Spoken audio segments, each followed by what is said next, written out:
The silent pursuit. The words burned into Ethan's mind, turning his thoughts into a dark labyrinth. Sleep offered no escape.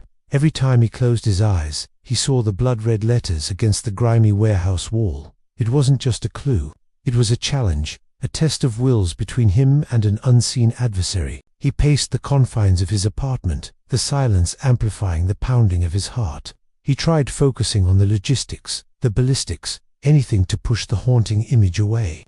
But as the hours dragged on, the specter of the silent pursuer loomed larger. The key, he knew, lay somewhere in his past. But with so many cases under his belt, where to start? Then a detail from the latest crime scene popped into his head, something almost overlooked by the forensics team. On Santoro's phone, they found a partial print from a cigarette pack. The pack, he recalled, was an old brand, discontinued years ago. The forensics team hadn't been able to run it, assuming it would lead nowhere. But Ethan had an idea. He pulled up the city's archived police records, focusing on small claims, hoping to find a connection.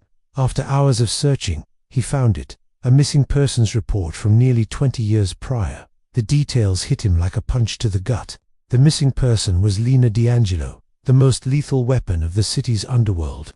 Her father, Vito D'Angelo, had been a force to be reckoned with until his untimely demise in a police raid orchestrated by none other than Ethan. But Lena had escaped that raid, vanishing into the abyss.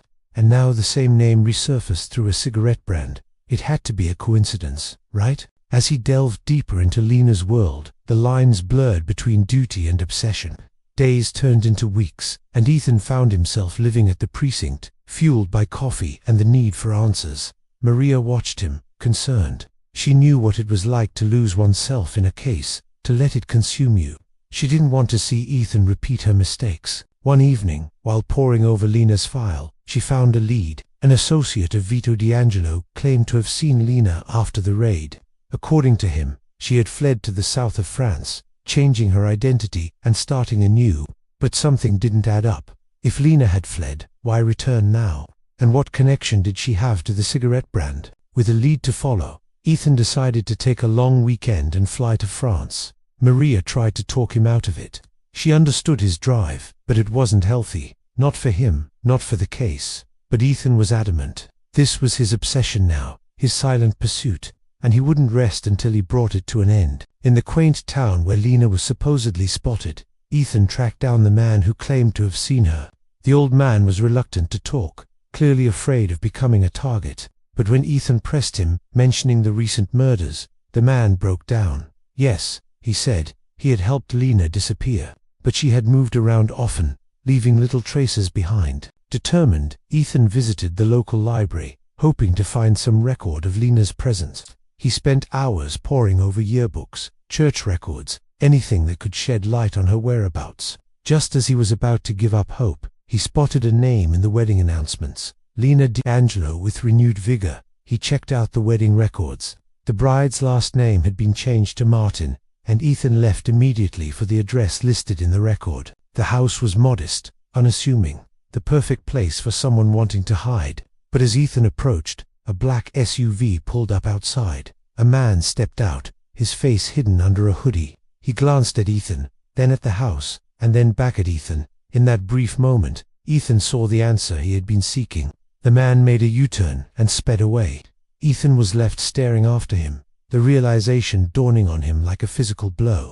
This wasn't just a case, it was a reckoning. Ethan cautiously knocked on the door. When it opened, he was met by a woman in her late 40s, her eyes filled with suspicion. Lena. The woman tensed at the sight of the badge. "Can I help you, officer?" Her voice was guarded, her tone clipped. Ethan flashed his badge.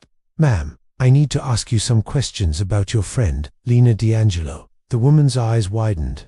"I don't know what you're talking about." Before Ethan could press her further, two men appeared behind her, blocking the entrance. Clearly Lena wasn't the welcoming type, but Ethan wasn't intimidated. He had come too far to be deterred now.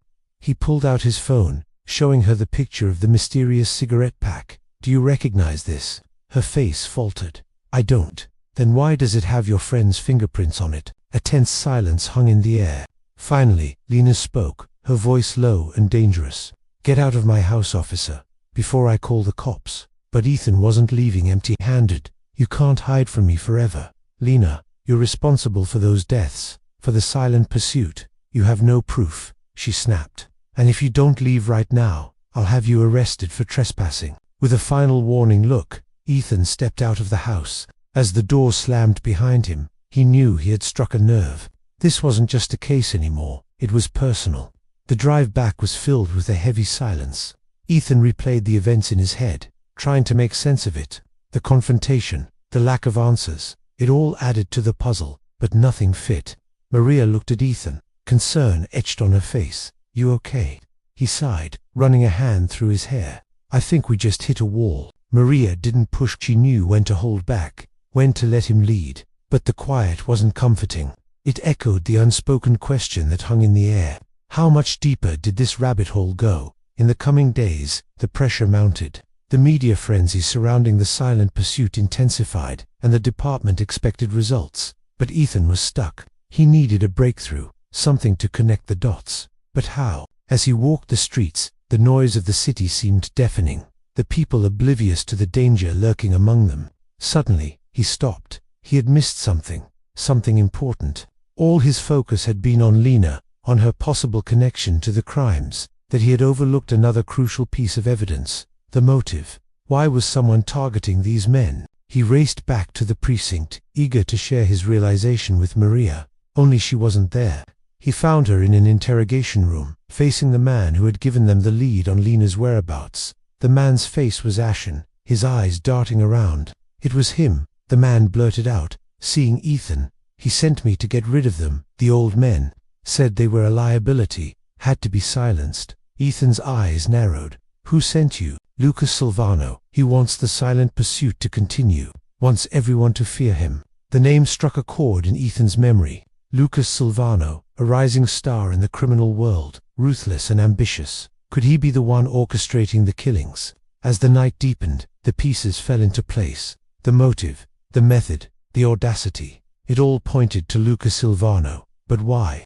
Why target the old guard? Suddenly, it hit him. It wasn't just about silencing them. It was about sending a message to the next generation, a warning. Don't step to me. This city will burn if I fall. The revelation brought a surge of determination. Now they knew who to hunt, where to strike. The silent pursuit had become a manhunt. With the dawn, a new mission began. The net was cast wide, reaching into the darkest corners of the city. The hunt for Lucas Silvano was on.